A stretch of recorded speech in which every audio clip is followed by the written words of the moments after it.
Hello and welcome to another edition of Off the Record with Andrew Sachs, brought to you by ETX Capital. And I'm joined today by Yohay Elam, who is one of the Forex industry's most recognized figures in terms of research, news and analysis. And Yohay is joining us today from Barcelona. Hello, Yohay. Hi, Andrew. Great to be here. Thanks. Very nice to see you.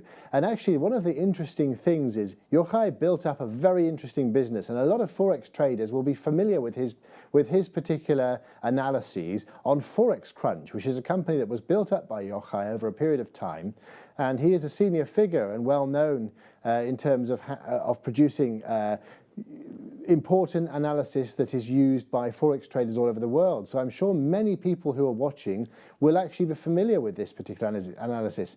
So Yohay recently sold the company. So we'd like to look at a journey through how this company was established, challenges, and what it's like to actually operate a news resource that traders rely on. So how was it starting out, and what stood out for you, Yohay? Well, I started out back around the financial crisis. Back then, I saw there was a lot of demand for high quality analysis, and having somebody who asks traders to be a bit more responsible, not just those get rich quick schemes, and also to provide opinions, not just the neutral news analysis. And I think it's okay to be right and wrong with analysis, as long as you have well argumented thoughts. And yeah, so I came from a background of being a computer programmer.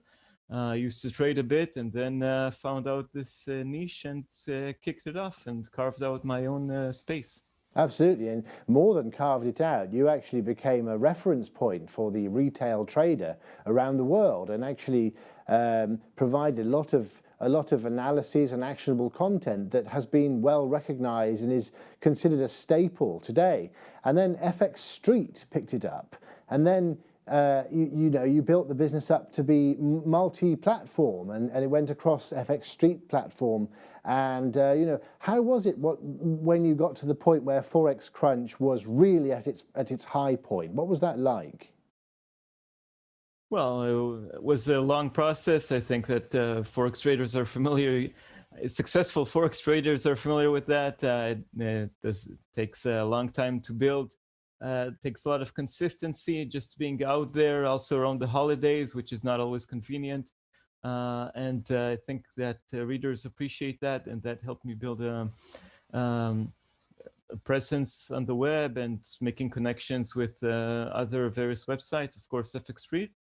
I work for them today, and that helped me build my place among traders who looked for information about brokers, and also, of course, those interested in what's going on in markets and what's the fundamentals moving them. I think that's a really important point, actually, because a lot of sites that talk about brokerages are really only biased towards ones who pay them for advertising, whereas you actually are somebody who understands the differences between different types of brokerages, how they're regulated, how they execute trades, and what actually goes on behind the scenes. So your actual analysis of brokerages and so forth was very, very much different. It was very valid and very, very much geared towards consumer interest. That's also a very unique thing, and I think you did really well to actually stay impartial and to keep your mind open towards steering away from advertorial and being bought by companies that want you to promote them.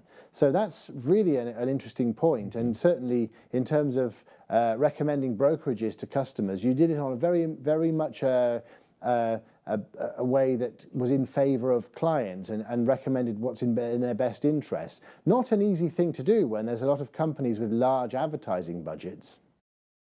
Yeah, I stuck to the old model of banner advertising, which maybe is not these days the most lucrative model, because, as you said, advertorials, they can pay more, and these companies have big budgets, and they want to use somebody's credible voice to voice their. That's right. Yeah, and so yeah, just kept it on advertisers. Advertisements are advertisements. Content is content. that kind of clear separation. And when I did have the very, very few affiliate links, it was marked very clearly. I think it's best practice for anybody on the web. And of course, best to avoid it altogether. And that also helped build reputation. Yeah, I agree with that. Have you noticed a huge shift lately? I mean, going back 10 years ago, things were very different to how they are today, and you've lived through it and you've reported through it and you've seen all the changes. Today we live in a world where influencers drive things. So you have even influencers who are self-styled, people like Elon Musk, moving the markets by doing Twitter announcements, and the Reddit subgroups like Wall Street Bets. They are, in effect, their own kind of self-styled market makers. Even the Wall Street Bets Reddit subgroup, they managed to get brokerages into such a state over the volatility they caused that some brokerages and even institutional firms closed their platforms. And during the GameStop short, this is a really new phenomenon. Do you see the whole retail sector going the way of meme stocks and influencers and so forth, and community driven rather than analysis driven in future? I think it's limited to, well, very popular sectors, which cryptocurrencies, you mentioned Elon Musk, and these specific meme stocks. But so far, it has not influenced the bigger stocks, not influenced where I come from, Forex Ranch, which is this is the biggest market online. Of course, the president of the United States, especially the previous one, had a lot of influence through Twitter, but that's true. He's the president. And but other influencers, I think they cannot influence such a big market, and that's what makes Forex, despite the recent low volatility, what makes Forex fascinating for me and something that can continue for the long term. So each time I report on things going on, Wall Street Bets, Elon Musk related to cryptos and meme stocks, I circle back eventually to Forex. That's my bread and butter. That's what I know best, and that's the market with the least VIP influencers that I'm aware of. Yeah, I agree with you. I think actually there are some people in the retail Forex industry who are kind of concerned that actual spot Forex is becoming a little bit old-fashioned and doesn't appeal to the new social media generation who are going around looking at what's Elon Musk going to say next. And as you say, it was spearheaded by Donald Trump, who was very much an influencer and still is an influencer on Twitter. You know, they banned him, but he believes he'll come back. He really is an advocate of social media. And that has driven all the meme stock disruption. It's driven Elon Musk's self-styled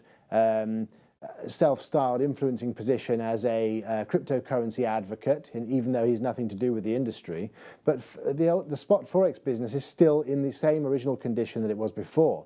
So either the whole social media driven influencer styled fashion that is now apparent with absolutely every sector in the world blows over, and then we still have the stable Forex business behind it, or it takes hold and the whole stock market becomes an influencer-driven market. It's a very, very different kind. We're at a crossroads in some ways, I would say. Yeah, I'm optimistic that at least in the world of Forex, as trillions of dollars change hands every day, according to the latest statistics, and then it'll remain a very developed market with central banks having the biggest influence. And yes, it can be boring, and yes, volatility can sometimes suffer, but I think those that are interested in trading for the long run will find themselves back in trading euro dollar or other currency pairs, where you can see fundamental reasons, where you can see logical links between actions, between economical developments and prices. I think that'll be, I mean, for those maturing in the markets that have suffered the ebbs and flows of influencer related moves, I think they'll find themselves looking for something a bit more mature, and Forex is mature. And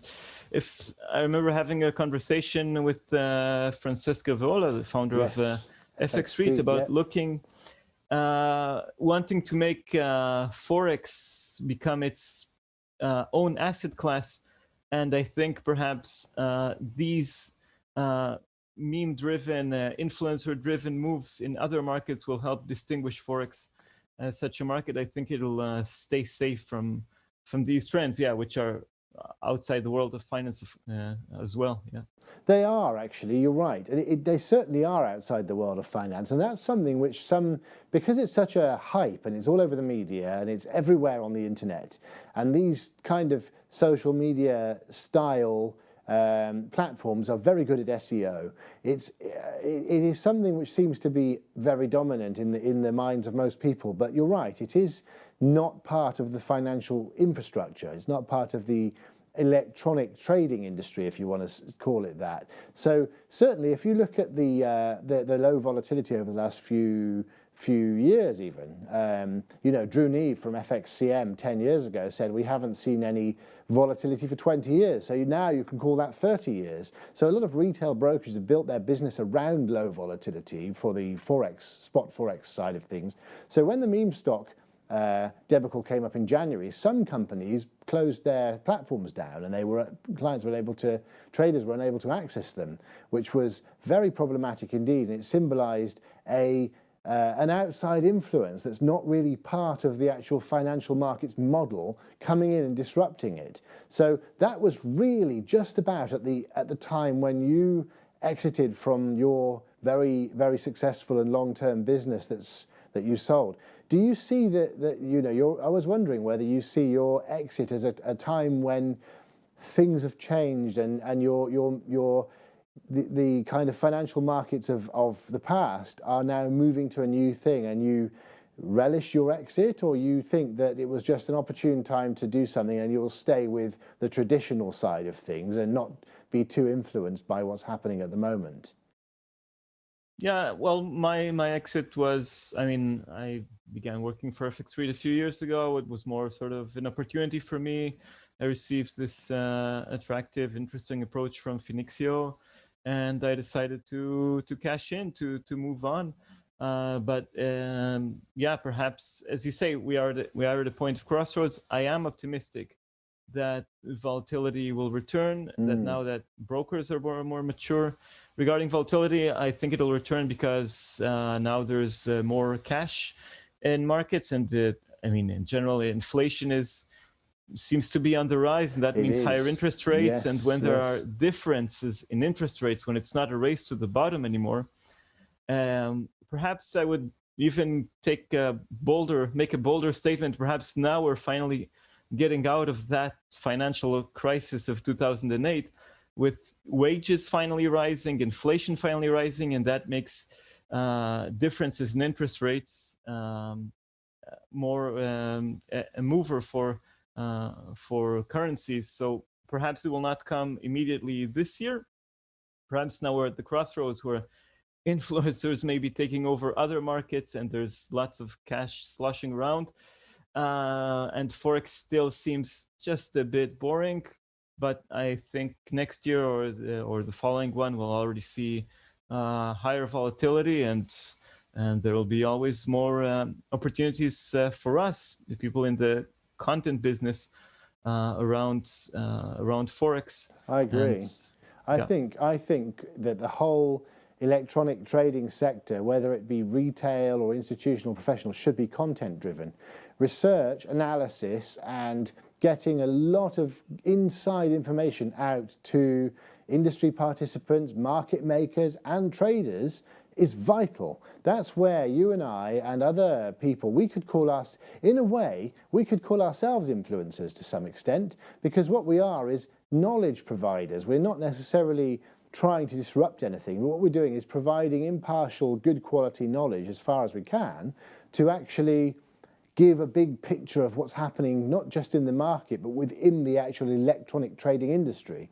And that, I suppose, is more sustainable over a long period of time. And it should therefore be a content-driven business. And I think brokers who adopt the content strategy of providing information to their client base and perhaps a news channel, a proprietary news channel, is a more sustainable business model. Yes, I certainly agree. It should be this way, and I think things of the past were well, not of the past, I can't say that for sure, but brokers banking on their clients' first and last deposit as their total income.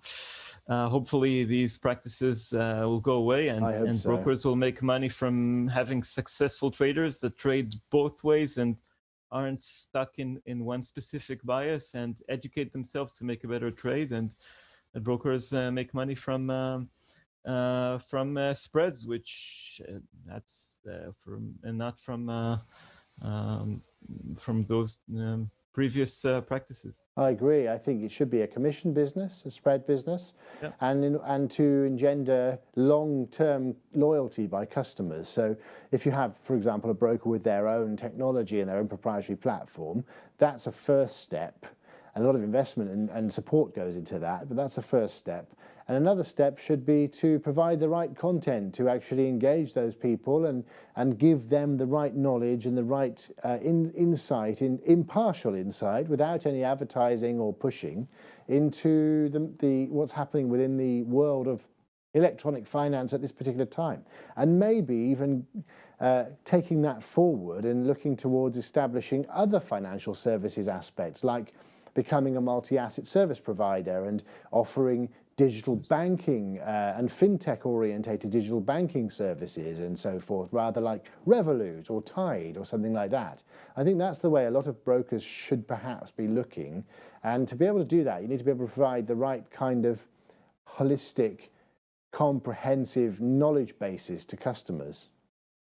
Yes, and I think traders that are becoming more mature, as they're willing, or in general, people are more willing to pay for content, for media, for newspapers, for anything, newsletters. I think they'll be ready to pay a broker higher commissions or some kind of fee, and to feel more assured that this broker will be fair to them and will be to their best interests, and will provide a non-biased opinion of what's going on. I agree. I think that's absolutely right. Very interesting indeed. And thank you very much for joining me, Yohay. There's Yohay Elam, who's a very experienced professional in this industry, and certainly his word counts for a lot. Thank you, Yohay. Nice to see you. Thank you very much, Andrew. All the best.